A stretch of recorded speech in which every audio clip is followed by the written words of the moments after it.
Hello, good morning mga pare koy. Kita nyo, umagang umaga, sobrang lamig, napakaginaw. Nausok pa nga itong aking bibig pagsasalita. Ito ang area namin, ulit. Sikat ang araw, pero grabe, napakalamig ng panahon at sinabi din sa weather forecast na malamig nga ngayong araw. Ayan nga, ang aking mga tropa, ayan, ang mga kaibigan natin, yung iba ay nagsasampay pa dahil kalalaba lang nila. Ayan, kapar, grabe. Mapalamig, boss. Doon ba ulit tayo? Oo nga. Shoutout, boss.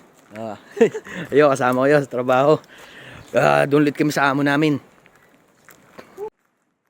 Ayan nga ngayon Kuya Jobert. Ano ka, Jobert, na ba yan? Ngayon walang naglaba. Ganyan na. Alisin ko. Sinala ko. Tapos ngayon wala sinampay. Ayos din. Tuyo yan sa maghapon. Napakalamig naman. May ulan ba ngayon?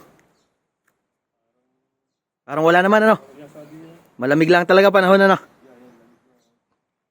Okay. Yeah, tabing ilog. Pag summer, diyan kami maliligo. Sa ilog. Masarap daw maligo diyan pag summer, eh. So, mga par, diyan na nga muna kayo at magre-ready na muna. Pagpasok, maglalakad pa papuntang kusina para maglagay ng mga baon natin para ready na tayo pagdating ng ating amo. Hindi sasakay na lang tayo mga par. So ingat kayo at God bless sa inyo lahat.